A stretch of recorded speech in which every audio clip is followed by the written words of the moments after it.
Tous autant que nous sommes, nous avons des idées sur Jésus, idées forgées par nos habitudes de vie croyantes, par les discours ambiants, par nos lectures, par nos histoires personnelles, idées qui nous permettent de dessiner une certaine image de Jésus. Le moyen le plus efficace, le temps pour passer ces idées au filtre de l'Évangile, de vérifier qu'elles sont en adéquation avec ce que Jésus donne à voir et à entendre de lui-même, c'est de méditer l'Évangile. Lors de son dernier repas, sachant que le Père a tout remis entre ses mains, qu'il est sorti de Dieu et qu'il s'en va vers Dieu, Jésus se lève de table. L'évangéliste Jean dessine en quelques traits le portrait du Christ, Jésus tel qu'il se donne à connaître en cet instant crucial, synthèse de sa vie.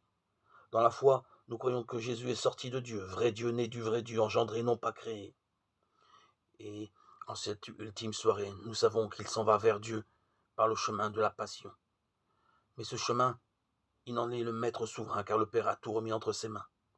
Le lien qui unit Jésus à son Père est un lien de confiance absolue, un lien d'unité parfaite. Jésus fait ce que le Père veut, non pas comme un esclave contraint par une obéissance servile, mais comme l'égal du Père, de même nature que lui-même. Image visible du Père invisible, qui voit agir Jésus, voit agir le Père.